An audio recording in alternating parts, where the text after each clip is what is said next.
All right. Hey, everybody on Zoom. People here.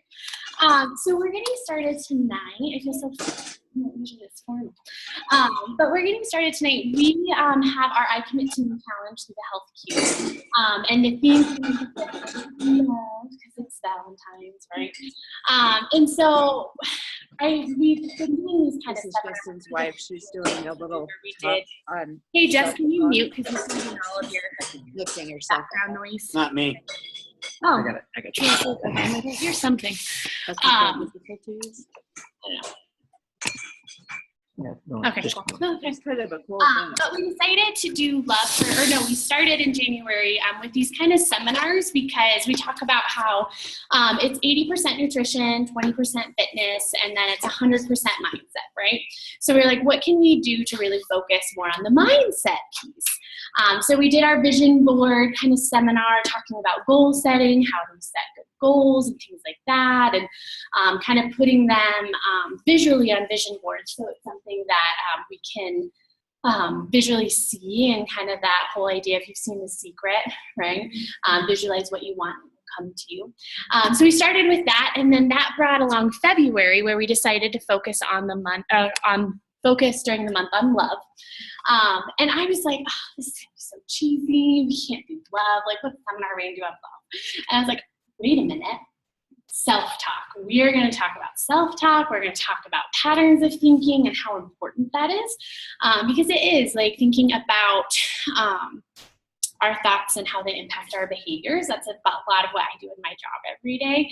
I'm a school social worker, and I work with kids who have pretty significant mental health diagnoses and all of that. So we spend a lot of time doing like cognitive behavior therapy, looking at our thought patterns and is this helping me or hindering me, sort of a thing. So that's where we're going tonight. I'm really excited about it. So in honor of it being February and the month of love, one of the things that I learned when I was in college, actually, we looked at the Greek root of love.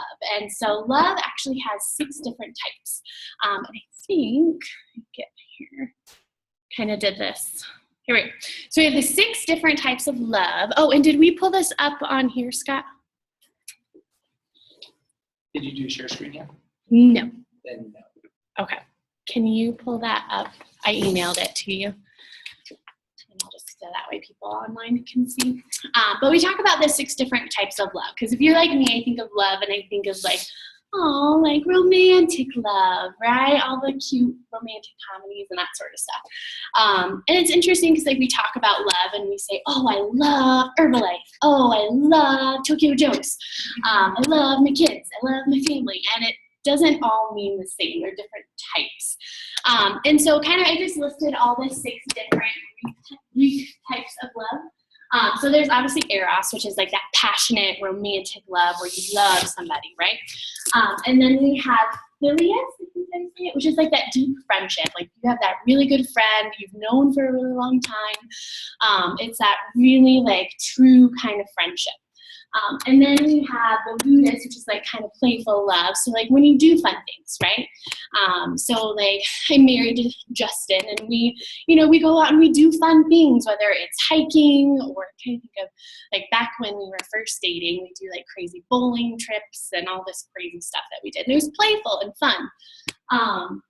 And then there's agape love, which is kind of that like selfless love, and that's kind of where you get into some spiritual practices, whether it's like a Christian or a Buddhist or a Hindu belief, but really loving people in a selfless way.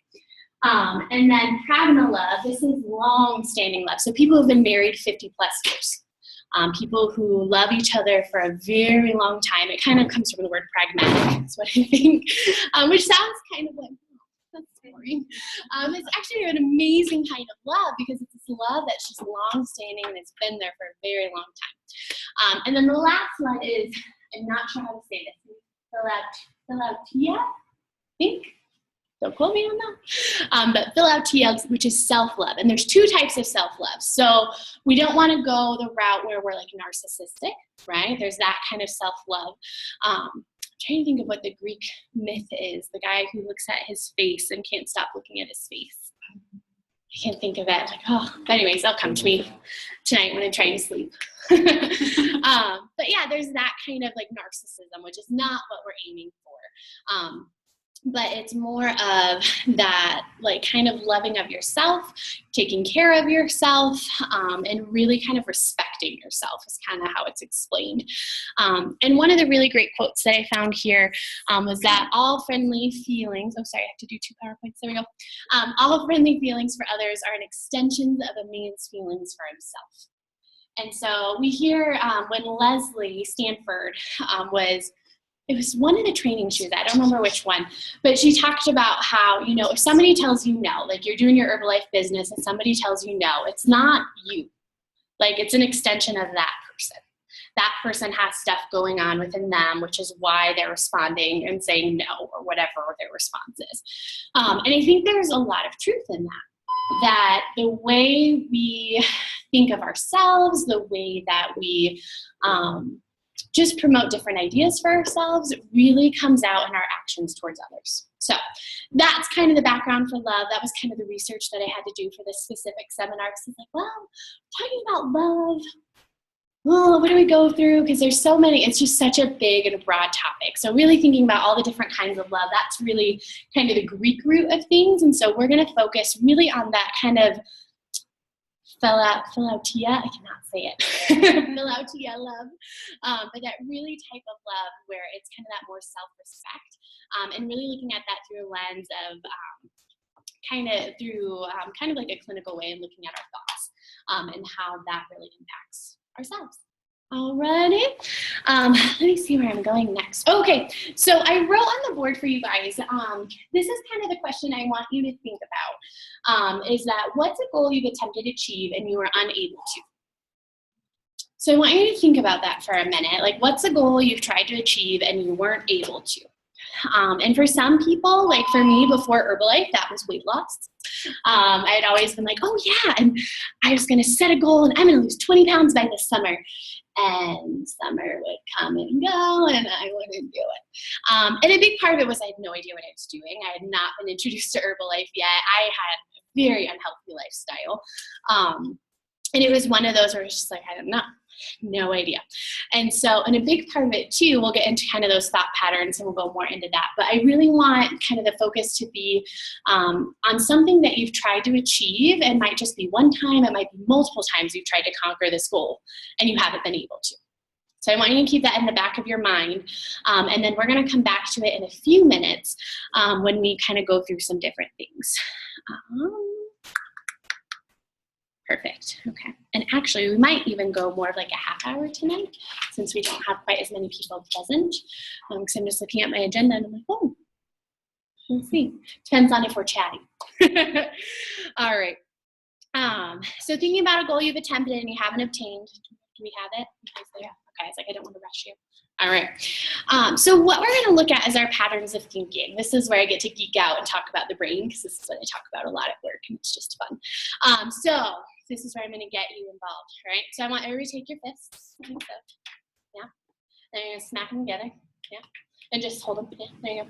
And then this is kind of, I love this analogy because this is a good picture of your brain, okay? So like your thumbs would be your frontal lobe, right? Like this, just like this, right? So your thumbs would be your frontal lobe. All right, and then back here is kind of like where your brainstem is. So I just think this is a good visual because we can't really see our brains, right? And so, and you can put your hands down now if you want, or you can play along with it too. But our thumbs are kind of where our frontal lobe is. And if you guys seen Inside Out? Yes. No, yeah, my 3-year-old is obsessed. She loves it. But so we talk about headquarters a lot. So we have, what is it? Joy, sadness, anger, disgust, fear, right? All the 5 core emotions. And they're in, so this is our brain. And actually, let's see if I'll draw a little for you too. They might, folks on Zoom, you might be able to see this. If you can't, I apologize. So this is our brain, right? So if we draw it on here, that's kind of right. Should be a little bigger, maybe. Kind of. There we go. Okay, so this is kind of where your thumbs were, right here. What we have right here is what we call our relay center. And our relay center is just like an Inside Out, which is headquarters. right? Where we have all those 5 core emotions. And that's where we interpret every situation. And our body's deciding, what do we do with that situation? And so just like in Inside Out, they have like all the little balls, right, that come through. And most of the time, it's going to be connected down here to what we call the amygdala. And the amygdala does 2 things. So this is our fight or flight response. Fight or flight. Okay. And that's like if you've ever been in a car accident, right? And you get that like adrenaline rush, or Scott riding your bike. If you've ever like almost hit somebody or hit a tree, and it's like you kick into that fight or flight, and it's like your body is just like, nope, you're either getting out of here or you're doing what you have to survive. And that's where you kind of get that adrenaline. The other piece of this is where our emotions live. So there's our emotions. And this is, all of this is encompassed by what you call the amygdala. If you want the technical name for all of you technical people out there. Any mental health people will be really excited we're talking about this.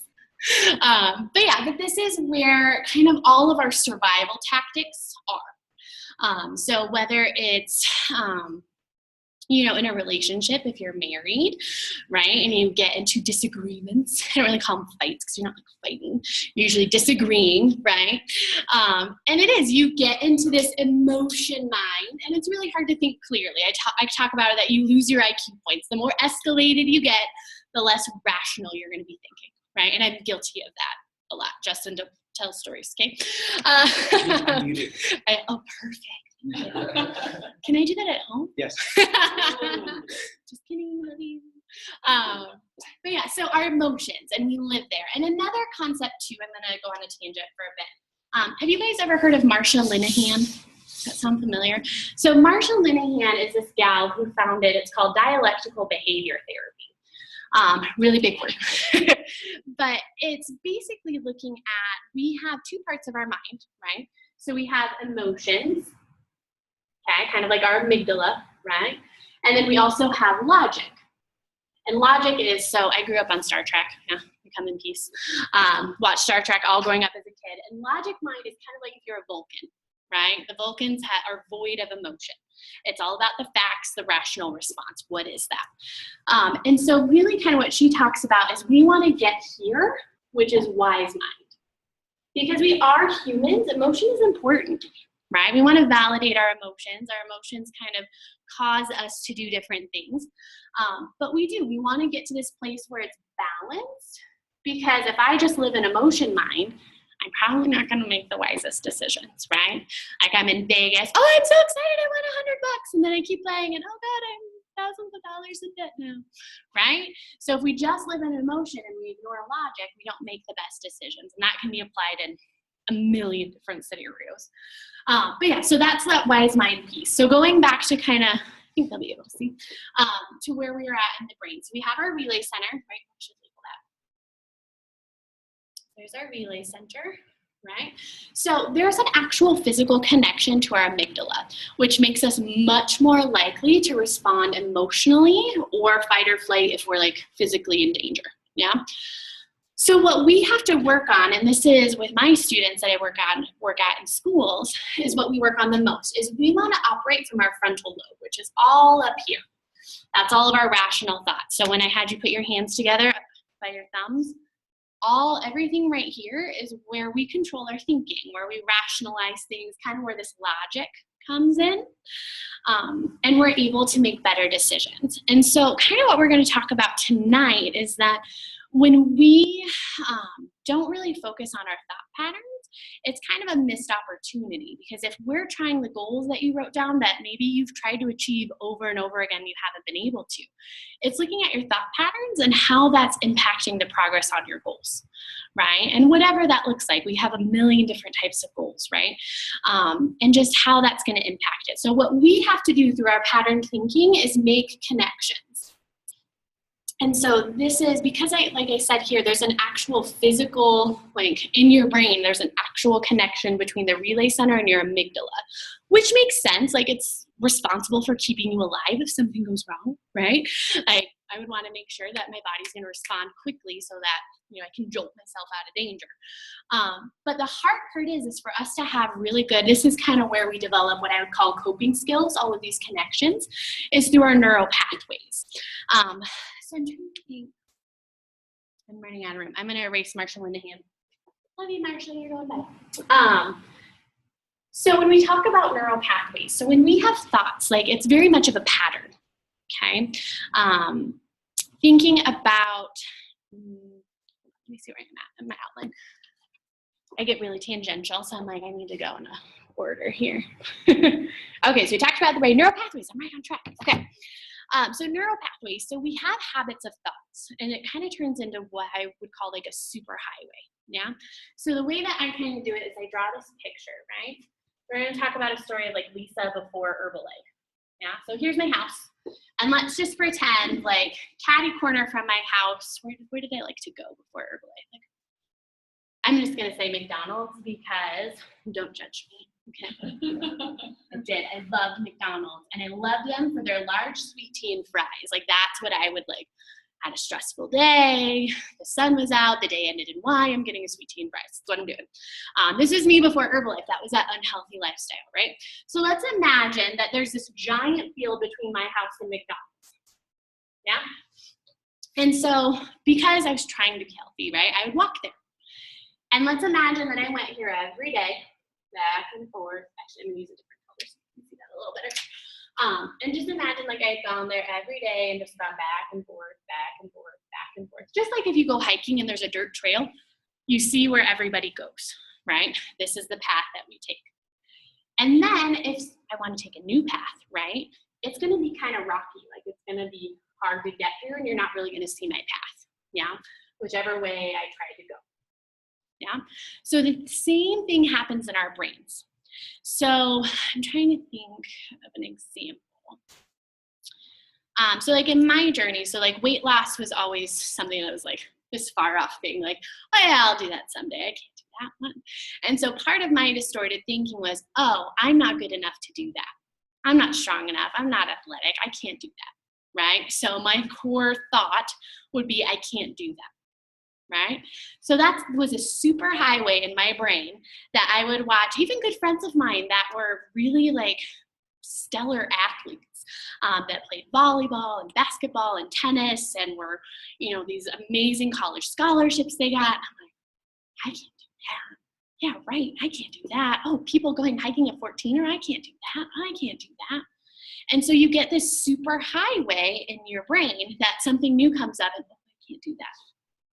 Yeah, and it becomes like this path, right, in my brain, and it becomes that default pattern of thought. And so we get kind of, the way that our brains work is that it kind of defaults to that, right? So the same way where we have to make connections between our relay center to our frontal lobe, kind of those coping skills. So for me, like I've been doing Herbalife for 2 years and change, something like that.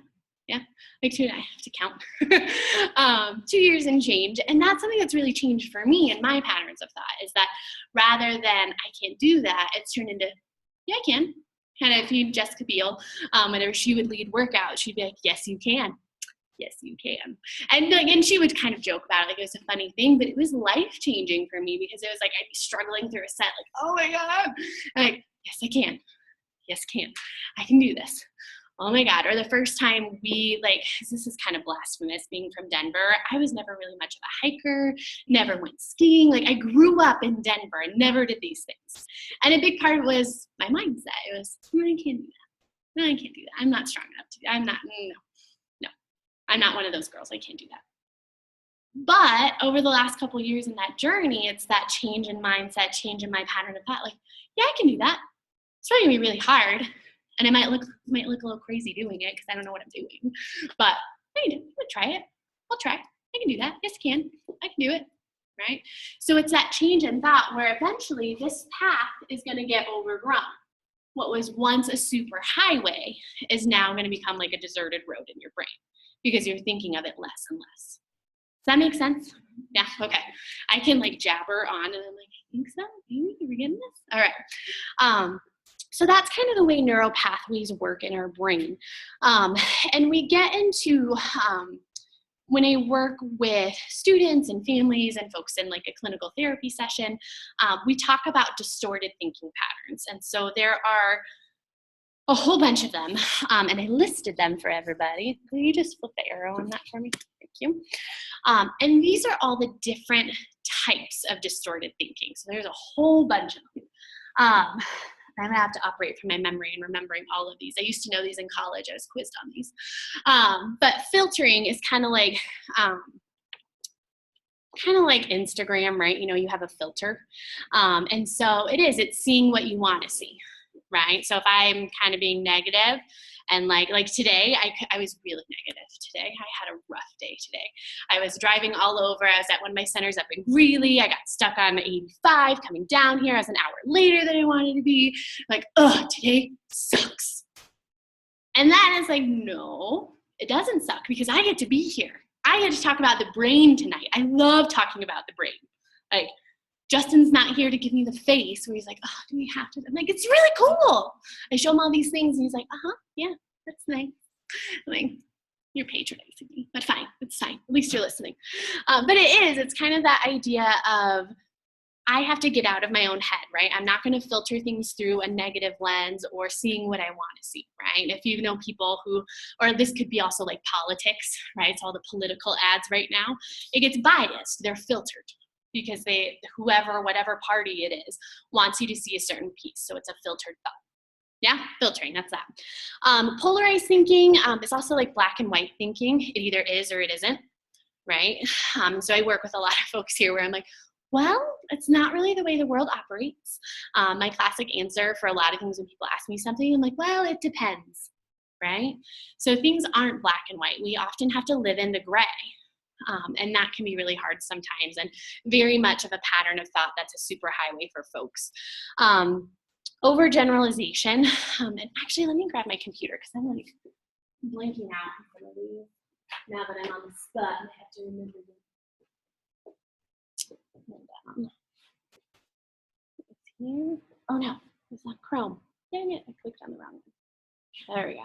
You guys can see what I'm doing, right? Yeah. Okay, I see. This was, I was telling Scott while we were prepping for this, I was like, I just feel so smart because I'm like, I remember going over these things in like college classes and just Googling random phrases and then being able to find what I wanted. Okay, so overgeneralization. So this is kind of like the opposite of making a mountain out of a molehill. So we take something teeny tiny and we build, or no, it is making a mountain out of a molehill. It's taking something tiny and making something huge out of it, right? I'm trying to think of an example. It's not coming to me, but so we can get through these. Jumping to conclusions, like that's pretty self-explanatory, right? Like somebody comes in and it's like, oh, well, they didn't say hi to me, so they're not very nice, and I'm just not gonna be friends with them. Like, okay. Jumping to conclusions, assuming, right? Catastrophizing, I'm really good at catastrophizing. If you want lessons in catastrophizing, just hang out with me. This is something that I still work on all the time, that I get so worried about things and I just like blow them out of the water. So how do they explain it? Kind of we expect disaster to strike no matter what. So also known as like magnifying or minimizing. So somebody can minimize something. Oh, it's not a big deal. I wasn't able to pay rent today or the water bill, or like, it's fine. We'll just live in the dark. It's fine, right? That would be minimizing. And then magnifying would be like, oh my God, I missed rent. I'm going to get kicked out. I'm going to get evicted. Now I'm going to live in a box down by the river, right? This is where like Justin probably has many stories where I wig out, like one little thing goes wrong and I blow it out of the water. Like there was one point where somebody, like we had to turn really fast and like it looked like somebody was gonna rear end us and people were crossing in front of us. And my brain immediately went to, oh my gosh, we're gonna get hit. We're gonna hit those people. Somebody's gonna die. One of us is gonna go to jail. I don't know who's gonna take our kid. We're not gonna be able to afford to live in our house anymore. And who knows, right? Like this is where I go. And this is that pattern of thought that isn't really so helpful. You want to talk about spiking your blood pressure and making things really anxious? That's catastrophizing. So I'm really good at that, and I need to work on that. Personalization, kind of pretty self-explanatory, right? Where you take everything personal. And kind of how they explain it here, that kind of everything you do or say is a reaction of that person. That, oh, that person came in with a bad attitude because of me. It's all my fault. It's because my hair looks crappy today, right? Like making some crazy. Scott would never have that problem. So, but it's personalizing something to the point where it's just like so out there and just really doesn't make sense, right? Control fallacies, internal versus external. Kind of that, so the external control fallacy is that I'm a helpless victim of fate, right? Like I can't help it, it just happened. Woe is me, I'm a victim of the world, right? And just kind of, how else do they explain this, being a victim of fate? I can't help it if the quality of the work is poor. My boss demanded my work demanded that I do the work on overtime, right? Versus, okay, why did I have to do that work on overtime? What was my piece of it? And then there's the internal fallacy where it's kind of like personalization, right? Like, oh, you came in upset today. Is it something I did? Kind of that personalization. It's a little different, but pretty much the same. Fallacy of fairness, expecting things to be fair. Like as adults, we all know that life isn't really fair. It'd be nice if it was, but it's not. Things happen. And life isn't always fair. So there's that fallacy of always wanting things to be fair, and being resentful when they're not. Like if you've ever been around somebody who's resentful, it is not pleasant. And I've been that person a couple of times with stuff that's happened in our life where I was just bitter and like, right? Call it grumpy pants. But they're just grumpy and resentful, right? And so really overcoming that. Blaming, you see this a lot in kids, right? Like, you did it. Wasn't me, did it, right? But blaming, and this could be blaming a lot of different things. Doesn't necessarily have to be a person, but blaming. And then let me see. And then shoulds, right? So I always say, stop shoulding yourself, right? And it is like, I'm really good at this as well, where I'm like, oh, I should have gotten up 30 minutes earlier today, and then I wouldn't have been as rushed this morning, and I should have packed a better lunch if I would have just prepped things before last night, and I should have gotten my hair cut sooner, and I should have, I just like, you should all over yourself without recognizing, right, the work that you've done. Where it's like, no, today, my husband was out of town, I had a crazy busy day. And then I had to figure out, oh, okay, well, I left the house, at 7, so I had to get home by this time to let the dogs out. And then I had to be here in so much time to make sure that this presentation was ready. And so I could have should all over myself and said, today was a terrible day because all these things that you missed. But it's like, no. I got everything on my to-do list at work done today. And I was a single mom today. And I took care of the kid and the house and the dogs and myself. Thank you very much. Right? That would be overcoming the shoulds, right? So shoulding, that's also, if you need a lesson in that, I can help you out. Emotional reasoning, we kind of feeling like we believe that what we feel must be true automatically. So if we feel stupid and boring, then we must be stupid and boring, right? And this is kind of a complex concept. But we talk about our emotions. Even though our emotions are valid, doesn't mean that they're true. So just because I might feel, trying to think of what's a good emotion. Maybe I feel worried, right? So I'm a really good catastrophizer, as we've learned, right? Maybe I feel worried about something and it's unnecessarily so. That, just because I feel something doesn't make it true. I mean, it's true that I'm feeling it, but doesn't mean that it's accurate. That's a better word, accurate. Yeah? That makes sense for the most part. That one's kind of a little funky. And then fallacy of change. This is one that I have to look up because I don't remember this one. Oh gosh, where'd it go? We expect that other people will change to suit us if we just pressure or cajole them enough. We need to change people because our hopes for happiness seem to depend entirely on them. All right. So kind of that, what's the stereotype that women always want to change men, right? That if I can just change him, I'll be happy. Yeah. And that we need to change everyone else around me, right? And that's where we get into that people's actions are a reflection of them. Kind of what we talked about before, where I was mentioning that when Leslie, we were listening to her at a training, and she's like, no, if somebody tells you no, like, don't take it personally. That's on them and their own journey. Like, you keep doing what you're doing because your journey is purposeful, your journey is meaningful. You don't need to change other people. You need to change yourself. Yeah. So that's that piece. Always being right. Yeah. I'm always right. Yeah. No. But you know, like kind of that we always have to prove that we're right. We can never be wrong. This is kind of where you get into personality disorder stuff, if you want to get clinical on it, and kind of into narcissism and things, is that I'm always right. I'm always right in everything that I do. I can never be wrong. You know, I don't care how badly arguing with me makes you feel. I'm going to win this argument no matter what because I'm right. I thought that was a really good quote that captured it. It's like, oh, okay. So it's not about caring about other people. It's about I'm winning, dang it. And I don't care what it costs. No. And then the heaven's reward fallacy. This is the last one. So we expect our sacrifice and self-denial to pay off as if something is keeping score. We feel bitter when the reward doesn't come. Yeah. And that's kind of like, that one's hard, I feel like. Because it's like, you know, I put in so much work. I put in so many hours. I made so many sacrifices, right? Being a business owner with Herbalife. And it's like, dagnabbit, I put in all this work. And I didn't hit my goal, right? Like that sucks. Like that's not a good feeling. But feeling like I should be entitled to that, you know, that's more of a distorted thought. Yeah. So those are kind of the main patterns of thought. So I was looking for the word, or cognitive distortions, if you want to be technical. But everybody falls into a tendency in one of these categories or multiples. The ones that are glaring for me is like, oh, catastrophizing and shoulds. That's me. I am proficient in those too. And it is, we all are very different. Men are different than women. We all have different personality types. We all have different upbringings. We come from different cultures. And we all have these different kind of, I don't know, patterns. I'm trying to think of another word for patterns. Tendencies. Yeah, tendency, that's a good word. Yeah.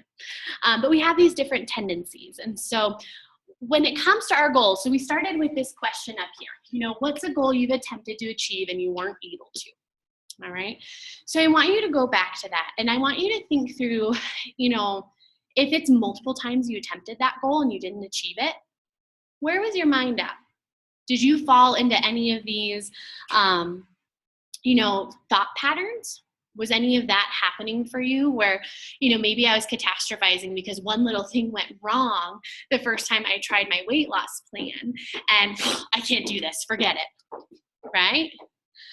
Or maybe it was something where, you know, trying to put my mind into being an athlete because I've never been like a really good like star athlete. But it's like, I think being an athlete, like if I were an athlete, like I probably should myself a lot, that whatever I do isn't good enough. Right? And then I'd get stuck in that negative space. Yeah. And so I want you guys to take a minute looking at the goal that you wrote down. And I want you to think about, here, let me go back to the PowerPoint in the room here so you guys can see that. Sorry. There we go. Oh, don't fight me. Okay, there we go. Oh, maybe. Did I go up okay? All right. So I want you guys to take a minute and look at those. I'll give you guys just a couple minutes. Because I want you to take some, I call it thinking time, to really get an idea of where you're at. And this can kind of hit home a little bit. If you're also kind of like me, I hit the emotion side of things. And so just kind of really being true to yourself and what are your thought patterns that are keeping you from your goal. So I'll give you about a minute or two to just kind of think about it. Scott's going to turn some music on for us. We'll hang out. Oh, this is a good song. Just Breathe, that works. I like it. I learned from Lauren. Ah.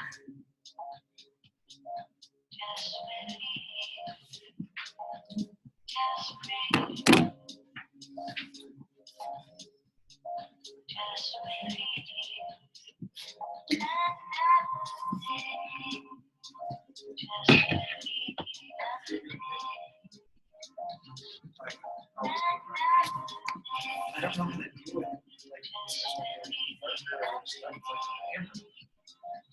You know, like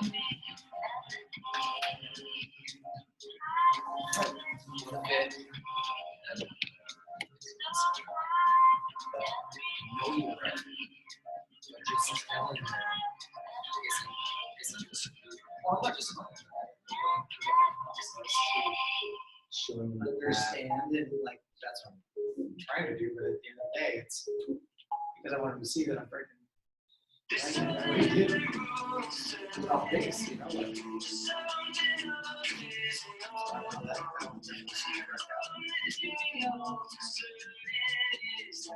stop shitting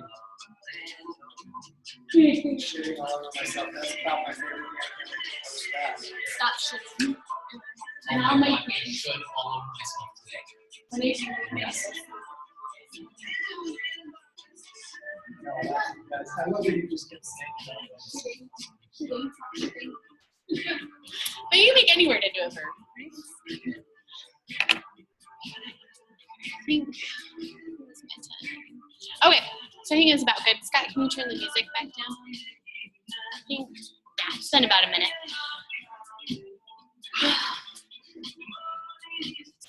Trying to think of where to go next. Okay, how are we on time? So it's about 6:30. Oh, so we might go more like 40 minutes. We'll see. I get chatty. So you're like, I'm gonna go 30 minutes. I was like 30 minutes? Maybe. We'll see.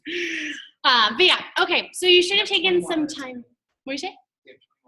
Yeah, it should be fine. I don't need to rush. I was just thinking, I was like, ooh, if I'm really good, I can do 30. But I'm chatty. It's fine. But okay. So you guys took some time to think about where you're at, you know, in your patterns of thought, which cognitive distortions or negative patterns of thought do you fall under? And that's really powerful information, right? So I worked in substance abuse treatment for a really long time, you know, working in a clinical setting there. And we would joke all the time, but it's like self-awareness is the first step. Like I need to be aware of where my negative thought patterns are so that I can make changes. And so that's where this is so important, is being able to recognize, like, you know, what are my tendencies? And sometimes we're a bit blind to them. Like I know like the ones that are glaring to me and that, you know, we joke about all the time in our house is I'm a catastrophizer and I shit all over myself, right? But I'm sure there are some other ones on here that people that are really close to me, like my husband and some of my good friends and my parents, they'd be like, oh no, these ones too, right? Because those who love us know us the best and see usually the stuff that we don't want anyone else to see, right? So it's having that awareness. Awareness is the first step for us to start making changes and kind of, you know, move towards, say, recovery, but, you know, move towards making better habits so that we can reach our goals, yeah? Okay, so where do we want to go here? So now you're probably thinking, okay, well now what's the next step? I know what I need to work on. Now what do I do? Yeah. So if you're there, good. You're right where you should be. So now this is where we get to be a bit therapeutic and have some fun. I like to make therapy jokes all the time. It's just funny. I think that'll be enough room. Do we still want the brain? Do you guys still need this? Can I erase it? We're good? Okay. This is a really good eraser, by the way. And the erasers I use at work, I'm like, oh, this is miserable. Okay. All right, actually, no, I'm going to erase this too. Get rid of it all. All right. So the way that our thoughts work, so have any of you ever heard of cognitive behavior therapy? Does that sound familiar? Yeah. This was like the really popular kind of therapy if you've ever been in like Department of Corrections, probation, all of that. Because there's the thought that like what I think dictates my behavior. It doesn't matter, right? So we joke about therapy a lot where it's like, oh, sit on the couch, tell me about your mom. What did she do to you, right? We joke about that. Freud was very much about, you know, there's something wrong with you, it's your mom's fault, right? But CBT was kind of revolutionary in the mental health field because it said, no, it doesn't really, the past doesn't really matter. If we can focus on, you know, these thought patterns that we have, I can control my behavior. So if something's wrong with me, all I have to do is control my thoughts, yeah? Which we can get into a whole theoretical debate around that, and we're not going to. Good, because it's fun, but we won't go there. But where we're at, CBT does have a lot of value because it gives us power over our thoughts. Because if we get stuck in these distortions, right? How do I get out of them? Like we talked about that super highway that gets created in our brain. How do I create new super highways so that one can become a deserted road? Yeah. So what we do a lot, we used to think that, I mean, if you're a person, right? Typically we think that there's some event, right? And that causes my behavior, right? So you acted like an idiot and you made me mad. If you've ever uttered that phrase, you made me mad. You made me insert word here, right?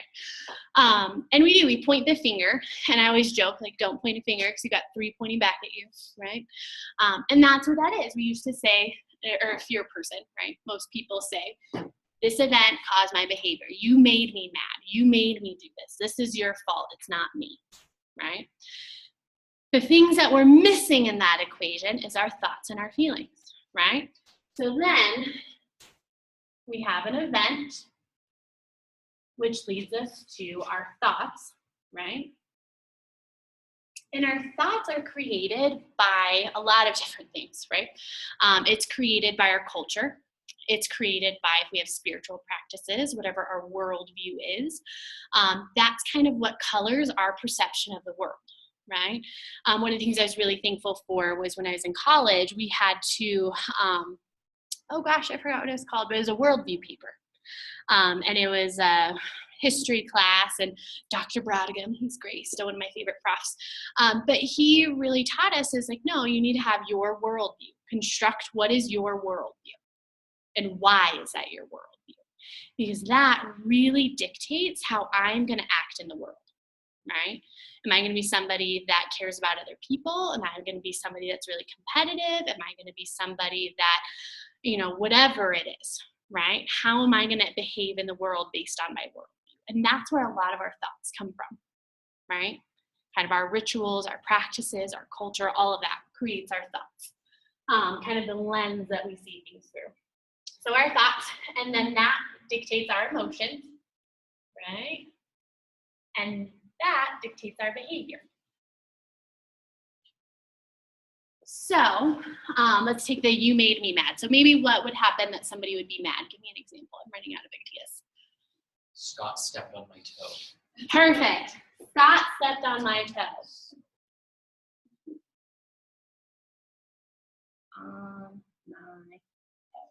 Right? So like, ouch, yeah. So your thought, ouch, right?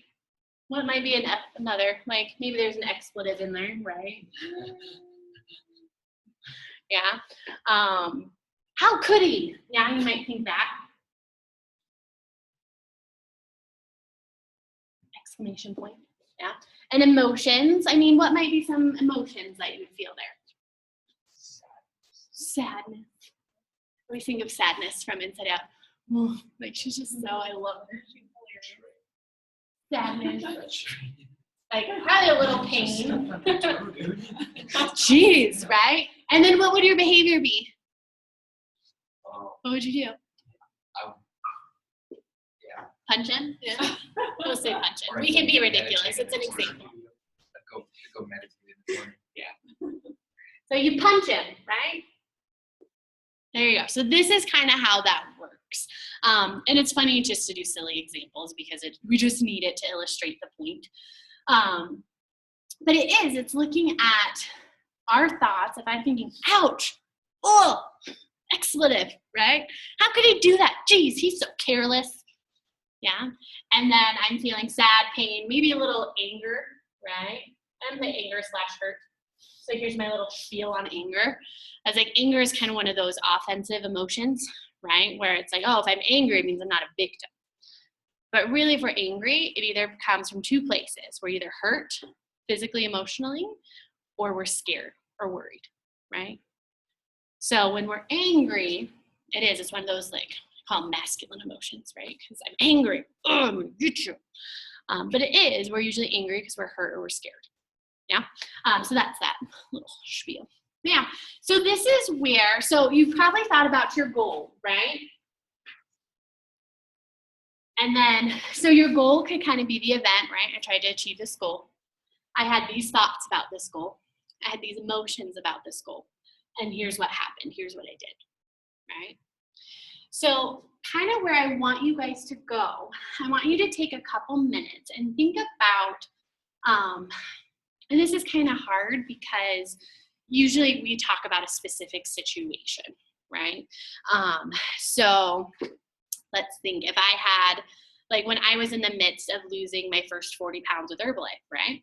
And I say my first because I still have a little extra I gotta get rid of, maybe not 40, but my first weight loss goal. That was my first like long-term goal that I achieved. And it was like, I did it. Like, what? And so, but thinking about through that journey, like there would like, so when I had bad days, and as a social worker, like when you have a bad day, you have a bad day. Because there's tough stuff that you deal with, right? So my event would be Lisa has a bad day, insert really sad story here. And then my thoughts usually are, what's the point? This world is awful. I'm exhausted. I feel beaten down. Like, I don't even know why I do my job. This is so pointless, right? You get into that frame of mind. Catastrophizing. I catastrophized it. And then I get into my emotions where, you know, I'm sad, I'm angry, and I'm angry because I'm hurt, right? Because my heart hurts for these families that I'm working with. And then also a little scared because I'm worried about the kid, right? And just tired usually because you get burnt out. You're a social worker, mental health, human services, you know burnout and you know it well. And so my behavior, McDonald's, right? Oh, it's not up there anymore. It's like McDonald's. Sweet tea and fries makes every day better. It's fine, right? And so it was that I have to figure out how to change my thoughts and my feelings, right? To where I'm not going to react in a way that's going to circumvent my goals and my progress. Yeah. So for me, I have to come up, we call it alternative thinking. Yeah. So I'm kind of giving you guys a crash course in this. This could be like a whole day seminar. But we really look at our alternative thoughts and how can I change my thinking? Yeah. So going back to our funny example that, you know, Scott stepped on your toe, right? So rather than me thinking, oh, how could he? Be like, oh, excuse me, right? I might think, excuse me, like, oh, let me get out of the way, my bad. Right? My bad. Or he didn't mean to. Oh, I'm trying to write fast. It was an accident. Yeah. And then how do you think those thoughts would change our emotions? Like what might be my emotions now if I'm thinking these things? Chill. Bit more chill. I probably still have a little pain. Like, and that's one of my biggest, like, you can tell Justin, like, when he steps on my toe, it hurts. Like, it really hurts. And I wear flip-flops all the time, so it hurts even more because he doesn't wear flip-flops all the time. It's just like, sweet Lord, ow. And it is, like, I hate it. But it's like, oh, it was an accident. Take a deep breath, right? And that might even be a thought, take a breath. Because when I work with a lot of my kids on, right? Deep breathing is such a great coping skill. Take a breath. Chill, pain, still a little anger, right? But then we talk about intensity of emotion. So up here on a scale of 1 to 10, where do we think our anger and hurt was? Maybe like a 7-ish. Really sensitive about my feet, so I'd say Like an 8? Okay, we'll put 8 out of 10. It's like an 8 out of 10. If I'm angry down here, it might be more like a 3, right? Or maybe a 4, yeah? And so kind of where we talk about this is that it doesn't necessarily change your emotion, right? It may not change it. It just lowers the intensity of it. Because if I'm at an 8 out of 10, I'm getting you. Like, it's on. And I'm going after you, right? That's where we talk about we lose IQ points and we don't make rational decisions. Yeah. If I'm at a 3 to 4, I'm still in control. Like, ow, that really hurt. Geez, I might make some sarcastic remark, right? But I'm fine. And I'm more in control of myself and I'm not going to do something I regret. Yeah. So this is kind of that example that I want you guys to take another minute and think about your goal. You thought about your patterns of thinking, where your patterns of thinking are. I want you to come up with what are some of your negative thoughts, right? Oh, excuse me. And I want you to think of what are your alternative thoughts. I don't necessarily call them positive thoughts. Like the curriculum I used to use called it positive thinking. I'm like, it's not always positive. Because sometimes it's just an alternative thought, like talking about when I would have those really rough days as a social worker. That, you know, my job is still important.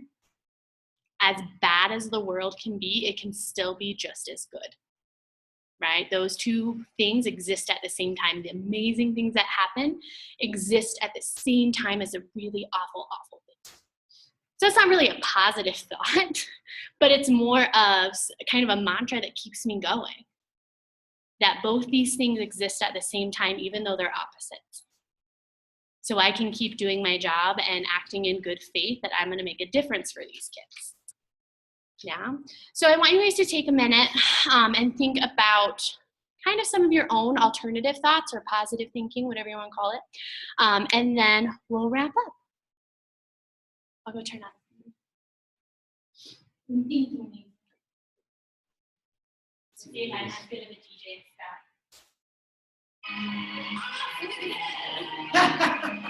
It's off with your head. That's perfect. So that's the negative thought. What's the positive? That's awesome. We're winning tonight. Yeah. Okay, I'll give you guys a couple of minutes.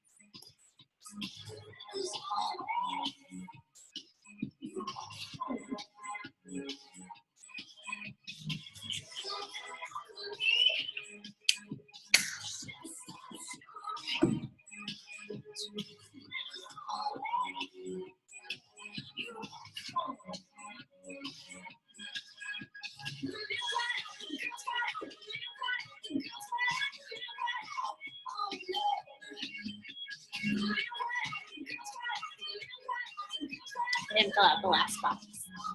I don't know exactly my goal into this. So, what patterns of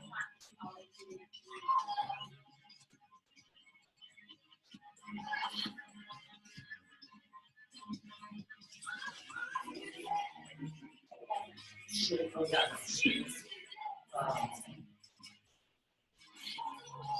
I think Kelsey just did like a phrase, but I don't. I do take.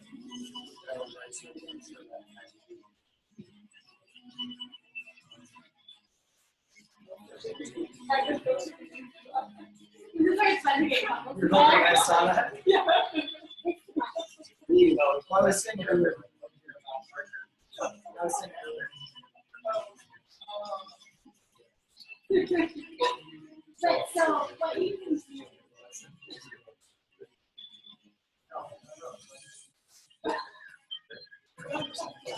No, especially when you guys disrespect someone.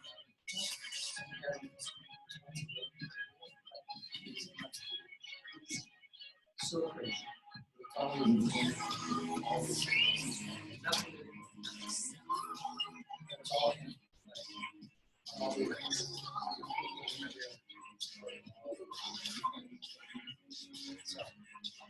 So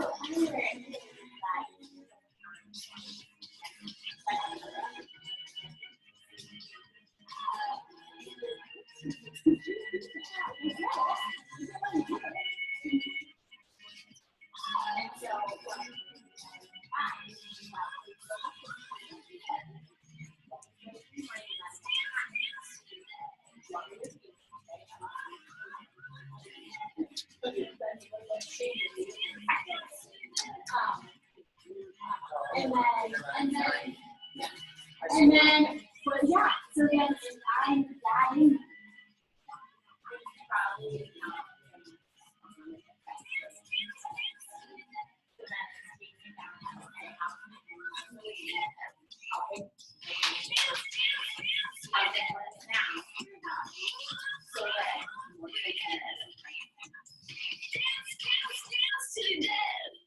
Because sometimes it is like, and if you're like me, I like to win. I win. Because I have experienced this thing before, so this time I talked to them. That's expectations. So what's It's just ready to work that time.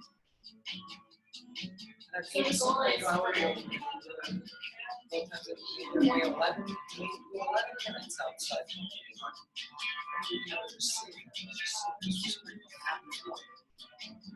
It's always not.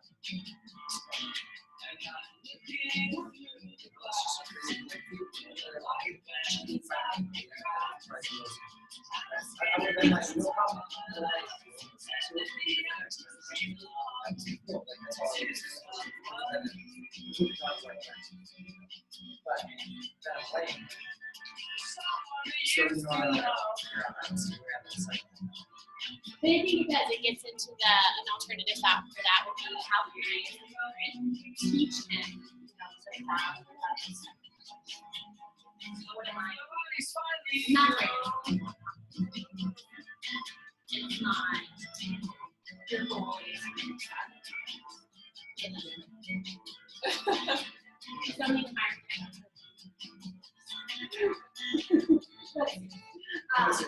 Let's hear something but no, it is that. Yeah. Okay. We'll wrap it up. Yeah, no, it's fine. I'll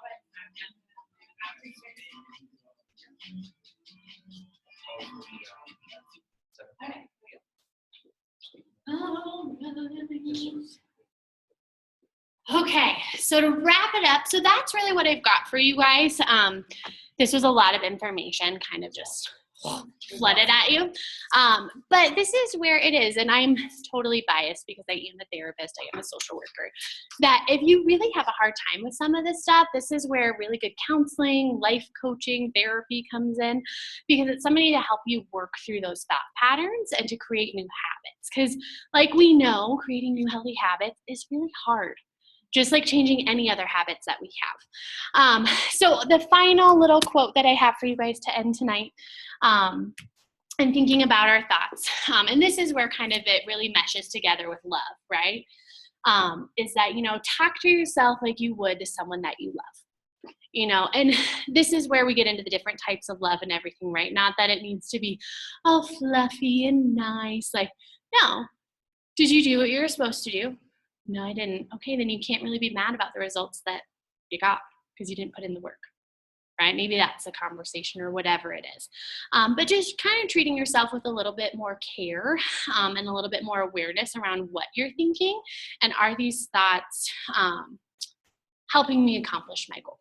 Yeah. So that's what I have for you guys. If you have questions, let me know. I'm usually around. So yeah, that's what I've got. The end. You're awesome. All right, that's the end. So I think 47 minutes. I'm sorry. It's like 45 minutes on the nose. Okay. Okay, so stop share. All right. Oh, that's a good mute. All right. Bye, Zoom friends.